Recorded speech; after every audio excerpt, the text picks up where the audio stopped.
Asal-usul aliran Buddhisme, yaitu aliran Zen, berasal dari India, guys. Beberapa ahli sejarah mengatakan bahwa ajaran Buddha yang awalnya sempat tergusur oleh ajaran Hindu di India ini mulai menampakkan kebangkitannya. Salah satu buktinya adalah aliran Buddha Mahayana yang telah berhasil dibawa ke Cina oleh Bodhidharma. Aliran Zen ini berhasil diperluaskan oleh Bodhidharma dengan menurunkan ilmunya kepada para muridnya. Sehingga di Cina terdapat beberapa murid Bodhidharma yang sampai saat ini dianggap sebagai sesepuh Buddhisme Zen di Cina. Terdapat 5 murid Bodhidharma dan berjumlah 6 beserta dirinya. Di antaranya Bodhidharma, Huiko, Taosin, Sengsan, Huingneng, dan Hungzhen. Pada saat menyebarluasan aliran Buddhisme Zen di Cina oleh Bodhidharma, bersamaan dengan kondisi Cina yang tumpah darah nih guys. Karena banyak terjadi peperangan, sehingga Bodhidharma merasa bahwa ini bukan waktu yang tepat untuk penyebaran Buddhisme di Cina. Sehingga ia memutuskan kembali berkelana dan menyeberangi sungai untuk bertapa. Dengan demikian, setelah peperangan mulai surut dan kondisi sudah membaik, maka penyebar luasan aliran Buddhisme Zen ini kembali diteruskan oleh kelima sesepuh Zen atau para murid Bodhidharma. Nah, aliran Zen ini meluas dari India ke Cina dalam kurun waktu yang tergolong cukup cepat loh. Ditambah lagi, sudah banyak melahirkan biksu-biksu atau murid dari para sesepuh Buddhisme ini. Tidak hanya Cina aja nih guys, melainkan saat ini juga sudah meluas ke daerah sekitar Cina seperti negara-negara tetangga. Karena penganut dan sebagian biksu sudah banyak yang berimigrasi ke tempat lain. Ditambah lagi pada saat ini, pada era globalisasi yang membawa segala sesuatu menjadi lebih mudah, dan bersamaan dengan perkembangan peradaban manusia, keterampilan, ilmu pengetahuan, dan teknologi mutakhir. Satu aliran agama Buddha yang merupakan salah satu bagian dari Mahayana dan menekankan pada meditasi. Aliran Zen ini dapat membuka pikiran kita dan mempertinggi kebijaksanaan manusia, dan ajarannya dapat menuntun manusia ke alam pembebasan. Aliran Zen muncul berdasarkan kejadian Sang Buddha yang mengajar di puncak Gunung Hering. Aliran Zen memiliki 3 ajaran dasar, yaitu pertama berhubungan dengan jiwa, yang kedua berhubungan dengan pengetahuan, dan yang terakhir berhubungan dengan kehidupan. Pada dasarnya terdapat 2 jalur untuk menuntun ke sang jalan, yaitu kebijaksanaan dan praktik. Memasuki melalui jalur kebijaksanaan berarti mencapai intisari melalui petunjuk dan meyakini bahwa semua makhluk hidup itu memiliki hakikat sejati yang sama, dan memasuki jalur praktik menunjuk 4 praktik yang meliputi menderita ketidakadilan dengan kondisi-kondisi tidak mencari apapun dan mempraktikkan Dharma. Buddhisme Zen tercampur dengan ajaran Taoisme dan Konfusianisme. Sosok tubuh Zen adalah Buddhisme. Esensi Zen ini adalah mencapai penerangan atau pencerahan. Adapun yang bisa dilakukan untuk sampai pada inti diri adalah sebagai berikut. Yang pertama, meditasi untuk pencerahan, pencarian di dalam, yaitu melepas dari segala konsep dan kata, pengalaman langsung, laku bukan filsafat, kesadaran hiryo menjadi sederhana, jalan tengah, musotoku, berhenti mengajar, sekarang di sini saat ini, dan wu-wei. Nah, materi yang selanjutnya yaitu tentang dasar dari ajaran Zen. Dari kata Zen itu sendiri yang memiliki arti duduk, lalu kemudian diartikan dengan meditasi. Lalu, apa sih sebenarnya meditasi itu? Meditasi adalah perenungan untuk mencapai pencerahan, penerangan, atau juga wahyu itu sendiri. Nah, dalam ajaran Zen, kata-kata dan pikiran itu tuh mempunyai keterbatasan dalam menyatakan sesuatu. Karena itulah, maka pengikut Zen menyatakan menyatakan kebenarannya itu tidak dengan ungkapan-ungkapan dan argumentasi ilmu agama, tetapi dengan suatu sikap yang transenden. Itulah sebabnya pengikut Zen itu tidak mementingkan kitab suci, tetapi rumusan dogma atau pengakuan percaya dari para pengikutnya. Kemudian, apa sih garis besar ajaran Zen? Yang pertama, bagaimana cara kita menguasai diri kita sendiri, yaitu dengan mengendalikan pikiran, perilaku, menahan, dan menjaga diri kita agar tetap stabil.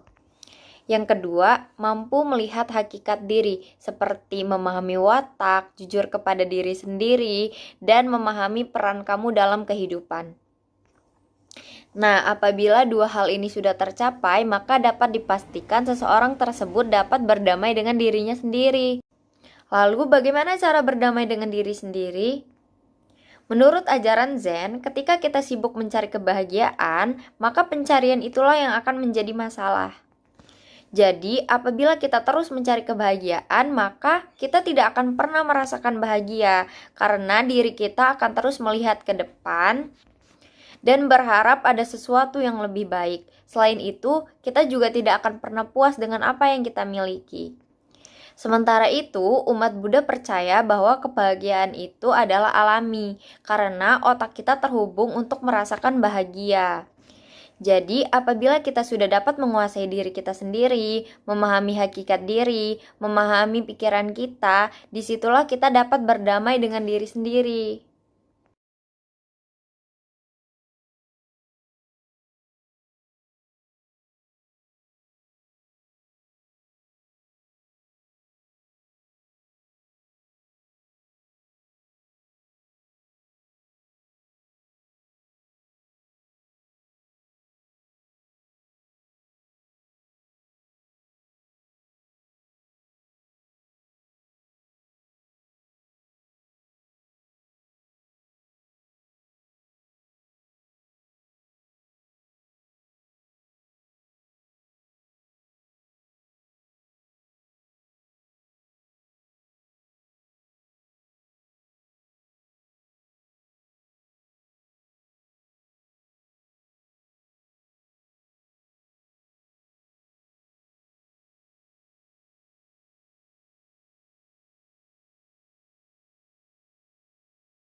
Konsep Satori dalam Zen.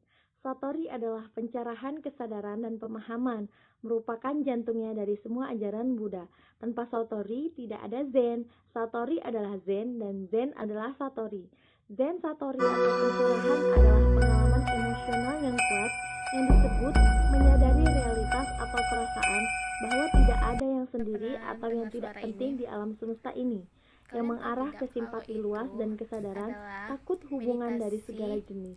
Yang dilakukan Satori oleh adalah tradisi bangunnya kembali kesadaran baru yang Buddhis membuang kuno dan yang berasal membinasakan dari kerangka dinasti berpikir Tang di lama Cina pada untuk abad ke-7. memandang Nah, dari segala-galanya Cina dengan mata itu baru, yaitu menyebar ke memandang Korea, kepada inti ke diri, Jepang, dan dan dari situ negara-negara Asia segala lainnya, sesuatu di di sekitar mana sang meditasi inti diri jenis itu ini mendapatkan terus makna yang mengalami sebenarnya. perkembangan. Satori Istilah berarti Zen dalam suatu bahasa tahap Jepang kesadaran adalah turunan dari sempurna kata di mana tidak Hina, ada lagi yaitu jurang Chan, antara yang subjek merupakan dan objek. terjemahan dari Tidak istilah ada dualisme India, antara yaitu si aku dan Dhyana, yang benda yang berarti menjadi sasaran konsentrasi si atau aku. meditasi. Satori ini Nah, berarti kalian tahu nggak menghayati, sih tujuan dari meresapi, meditasi ini? mengiyakan Tujuan sebuah dari meditasi mengiyakan ini untuk semua mengatur sebagaimana atensi. adanya sadness Kadang-kadang lengkap disebut sebagai dengan praktik kepenuhan yang melibatkan adanya. berpikir untuk tidak berpikir, karena untuk mendapat ketenangan jiwa bagi yang melakukan meditasi ini. Lalu, materi yang selanjutnya yaitu kesadaran Hishiryo. Menurut Taisen Deshimaru, kesadaran Hishiryo adalah kesadaran akan kesederhanaan hidup. Suatu hal yang menyebabkan mengapa Zen itu tuh amat sulit bagi kebanyakan orang adalah karena Zen menuntut kita untuk menjadi sederhana. Kesadaran Hishiryo bukanlah suatu hal yang misterius ataupun esotik, karena Hishiryo adalah kesadaran yang seharusnya demikian dalam memandang suatu kehidupan, suatu kesadaran yang seharusnya normal-normal dan biasa-biasa saja. Masalahnya adalah bahwa apa yang seharusnya terlihat biasa saja telah menjadi tidak biasa saja bagi sebagian besar manusia, karena pikiran kita yang telah dipenuhi oleh konsep-konsep, analisa pemikiran, dan sebagainya. Terakhir tentang Zen itu adalah prinsip sekarang, di sini, dan saat ini, di mana jalan hidup Zen itu merupakan jalan hidup yang benar-benar menyadari hidup kita tuh ada di sini loh, ada di saat ini, ada di waktu ini, bukan di masa depan dan bukan di masa lalu. Nah, kita dapat menyadari siapa diri kita sebenarnya di saat kita menerapkan hidup kita yang sekarang ini, yang di sini, yang saat ini. Jadi di saat seseorang itu menjalani konsep hidup yang di sini, saat ini, sekarang, dia itu akan menjalani hidup yang penuh kesadaran gitu. Hidupnya penuh dengan kesadaran, di mana dia tidak akan merasakan kecemasan akan masa lalu, juga kecemasan terhadap masa depan yang belum pasti. Nah, kenapa sih Zen ini memprioritaskan hidup yang sekarang, saat ini, dan di sini? Itu karena masa lalu itu nggak mungkin terulang kembali. Masa lalu tidak mungkin terjadi lagi persis dengan saat ini. Dan juga yang akan datang itu belum pasti. Makanya di dalam Zen itu memprioritaskan atau mengutamakan hidup yang sekarang, hidup yang saat ini, dan hidup di sini.